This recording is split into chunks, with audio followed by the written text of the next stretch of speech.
अस्सलाम वालेकुम। मेरी आज की वीडियो के 3 हिस्से हैं। पहले हिस्से में मैं आपको एक ऐसे तरक्की याफ्ता ब्राजील और चिली के हमसाया मुल्क की मैरिज पॉलिसी के हवाले से, मैरिज नेशनलिटी के हवाले से एक ऐसी ब्रेकिंग न्यूज़ दूंगा कि आप यहाँ के मुल्क की नेशनलिटी फौरी तौर पर हासिल कर सकते हैं यहाँ की लड़की से शादी करके।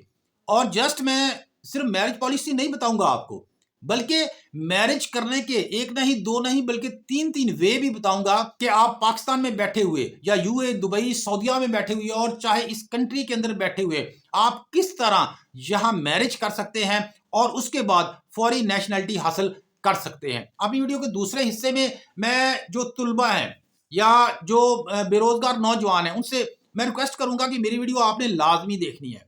हो सकता है कि मेरी आज की वीडियो आपके बेहतर रोशन मुस्तकबिल की जानिब पहला कदम साबित हो।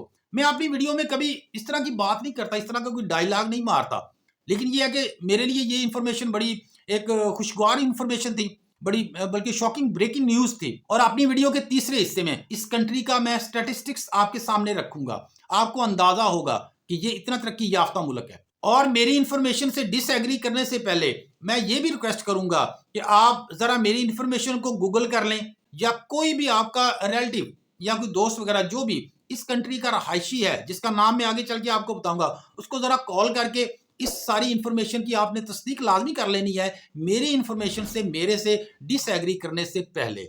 बढ़ते हैं वीडियो की तरफ। सबसे पहले इस कंट्री की स्टैटिस्टिक्स बताऊंगा, सहूलियात बताऊंगा। कोई भी आदमी इस मुल्क की जो मैरिज पॉलिसी है उसके जरिए अगर यहाँ की नेशनलिटी हासिल करता है तो उसके लिए कोई पाबंदी नहीं होगी कि यहाँ की जो लोकल लैंग्वेज है वो सीखे। क्योंकि सारी दुनिया के 171 ममालिक में आप बगैर वीजा ट्रेवल कर सकते हैं। वीजा फ्री कंट्रीज होंगे वो आपके लिए। जब इस मुल्क ने आपको एक दफा नेशनलिटी दे दी तो उसके बाद ये मुल्क नेशनलिटी वापस नहीं लेगा आपसे, चाहे जो भी हो जाए। अभी बढ़ते हैं अपनी वीडियो के दूसरे पोर्शन की तरफ, मैरिज पॉलिसी। बाकी ममालिक में ऐसा होता है कि अगर आप मैरिज कर भी लें फिर भी आपको 2 साल, 3 साल या 4 साल वेट करना पड़ता है। आप एप्लीकेशन ही नहीं दे सकते नेशनलिटी के लिए।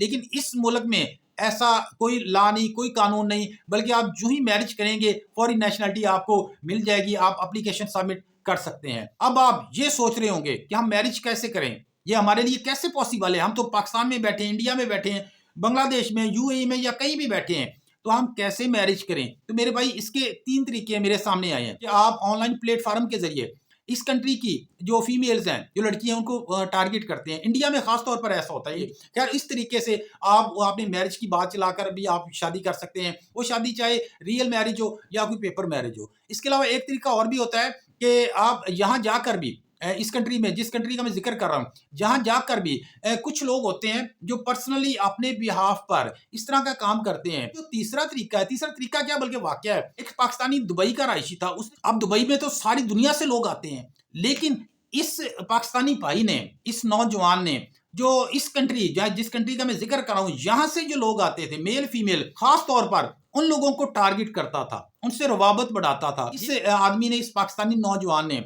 दुबई में बैठे हुए, दुबई में रहते हुए वहां की लड़की से, जो टूरिस्ट थी, वहां घूमने फिरने आई थी, वहां की लड़की से शादी की। उसके बाद फिर वो शादी करके इस कंट्री में सेटल्ड हो गए। और मेरे लिए बड़ी इंटरेस्टिंग इंफॉर्मेशन भी थी कि जो काम मेरे इस पाकिस्तानी इस्लामी जमहूरिया पाकिस्तान के रहायशी मेरे इस भाई ने, इस नौजवान ने किया है।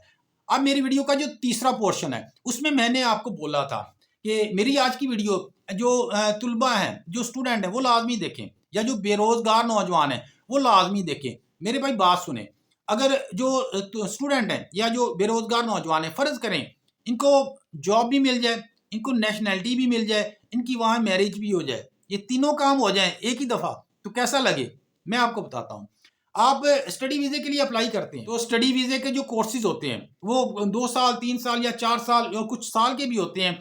लेकिन यहाँ का ये वाला जो कंट्री है, इस कंट्री के लिए इसने एक शर्त रखी हुई है, अगर प्रॉपर इसकी नेशनलिटी आप हासिल करें कि कोई भी आदमी यहाँ 2 साल आकर रहता है तो फिर नेशनलिटी के लिए जस्ट एप्लीकेशन दे सकता है। अब मैं आपको बताता हूँ, जो मैं आप लोगों के लिए इंफॉर्मेशन निकाल के लाया हूँ कि एक स्टूडेंट है, उसने स्टडी वीज़ा के लिए अप्लाई किया इस कंट्री में। अब उसका स्टडी वीज़ा अप्रूव हो गया, वो इस कंट्री में चला गया। 2 साल का फर्ज करेंगे उसका कोर्स है, उसने 2 साल गुजारे। अब वो वाले जो 2 साल होंगे, जो इस कंट्री की शर्त है कि जहां 2 साल वो आदमी रहे फिर वो नेशनलिटी के लिए अप्लाई कर सकता है।